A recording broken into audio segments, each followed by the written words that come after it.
दुनिया इस समय आग में झुलस रही है। यूक्रेन के युद्ध क्षेत्र से लेकर मध्य पूर्व में सुलगती जंग तक विश्व की बड़ी महाशक्तियां, विश्व की बड़ी ताकतें दो खेमों में बढ़ चुकी है और हर देश से अपेक्षा की जाती है कि वो किसी एक पक्ष का समर्थन करे। और ठीक इन सब के बीच खड़ा है भारत। पश्चिम के लिए भारत एक उलझा हुआ सहयोगी है, तो वहीं रूस के लिए एक भरोसेमंद मित्र, जबकि इजराइल और अरब देशों के लिए एक रणनीतिक साझेदार।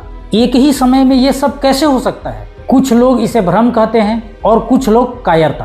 पर क्या हो अगर ये 21वीं सदी की सबसे चतुर कूटनीतिक रणनीति हो? आज इस वीडियो में हम लोग जानेंगे कि भारत का किसी का पक्ष ना लेना दरअसल उसकी मजबूरी नहीं, बल्कि महाशक्ति बनने की योजना का केंद्र बिंदु। कभी विदेश नीति को ब्लैक एंड व्हाइट समझा जाता है, या तो आप अमेरिका के साथ हैं या उसके खिलाफ। लेकिन भारत ने इस पूरे दोराहे को ठुकरा दिया। वैश्विक संघर्षों पर भारत का किसी का पक्ष ना लेना ये उसकी विफलता नहीं, बल्कि एक मुखर और आत्मनिर्भर रणनीति है, जिसे मल्टी अलाइनमेंट कहा जाता है। इस नीति का मूल बिंदु है रणनीतिक स्वायत्तता, यानी भारत जो फैसले लेता है वो राष्ट्रीय हित के आधार पर लेता है। भारत अब एक अलग खेल खेल रहा है, विश्व मित्र बनकर हर पक्ष से संवाद स्थापित कर खुद के लिए महाशक्ति बनने का राह आसान कर रहा है। अगर आज के भारत की विदेश नीति को समझना हो तो इतिहास में झांकना जरूरी है। शीत युद्ध के दौरान भारत नॉन अलाइंड मूवमेंट का अगुआ था। इसका मुख्य उद्देश्य था कि जो हाल फिलहाल में जो देश स्वतंत्र हुए हैं उन्हें यूएसए और यूएसएसआर के गुट के खिंचाव से बचाना, ताकि वो किसी एक गुट से अलाइन ना हो जाए। पर आज की दुनिया बदल गई है। सोवियत संघ का विघटन हो गया है। चीन एक नई महाशक्ति के रूप में उभर रहा है। वैश्विक सतह अब बहुध्रुवीय हो गई है। अब भारत केवल देखता भर नहीं है, बल्कि इस खेल का एक मुख्य खिलाड़ी है। यही बदलाव है नॉन अलायंस से मल्टी अलाइनमेंट तक का। अब भारत क्लबों से दूर नहीं रहता, बल्कि कई विरोधी क्लबों से जुड़ करके भी अपने राष्ट्रीय हित को साधने का प्रयास करता है। भारत एक साथ में अगर क्वाड का मेंबर है तो एससीओ का भी मेंबर है।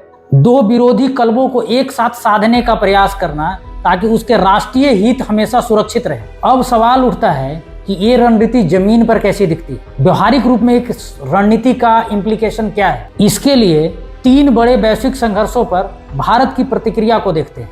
पहला, जब 2022 में रूस ने यूक्रेन पर हमला किया तो पश्चिमी देशों ने ये अपेक्षा की कि भारत खुलकर रूस का विरोध करे और उसकी निंदा करे, परंतु भारत ने बार बार संयुक्त राष्ट्र में मतदान से परहेज किया। इसके बजाय भारत ने सस्ती रूसी तेल का खरीद कई गुना बढ़ा दिया, जिससे रूस आज भारत का सबसे बड़ा तेल आपूर्तिकर्ता बन चुका है। क्या इसका मतलब है कि भारत इस संघर्ष में रूस के साथ है?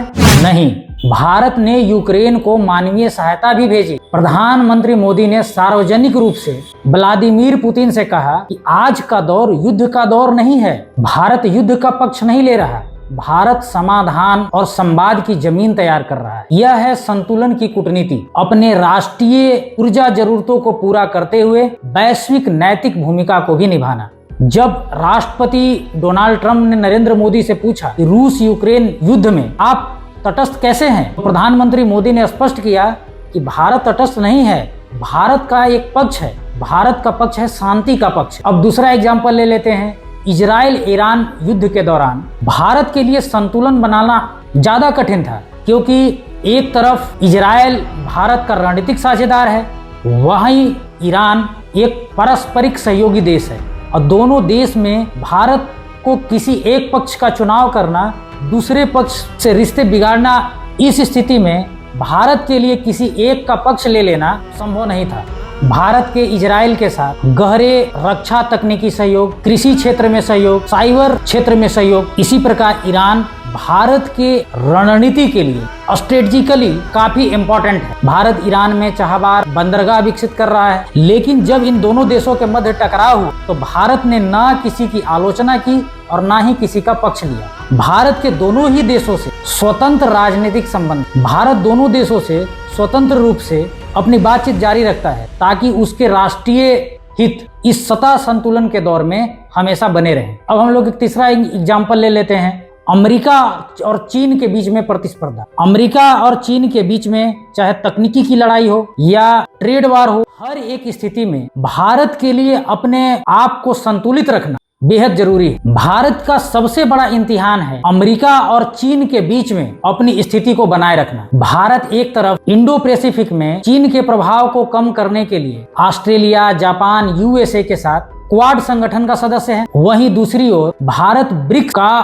फाउंडर मेंबर है, जिसमें चीन और रूस प्रमुख सदस्य देश हैं, जिसका ऑब्जेक्टिव है कि पश्चिमी आर्थिक वर्चस्व की चुनौती देना। भारत दोनों समूहों में है। क्वाड से सुरक्षा और समुद्री हित मजबूत करता है, वहीं ब्रिक्स से विकासशील देशों की आवाज बनता है। यह है असली प्रैग्मैटिज्म, जहां भारत हर मंच पर अपना हित तलाशता है बिना किसी खेमे के सदस्य बने। एक प्रश्न स्वाभाविक रूप से बनता है कि भारत यह संतुलन बनाता कैसे? इसके लिए भारत रणनीतिक स्वायत्तता को सबसे अधिक महत्वपूर्ण मानता है, जिसमें भारत किसी भी विदेशी दबाव को ठुकराकर केवल अपने राष्ट्रीय हित के संदर्भ में फैसले लेता है। यह भारत की विदेश नीति की रीढ़ है।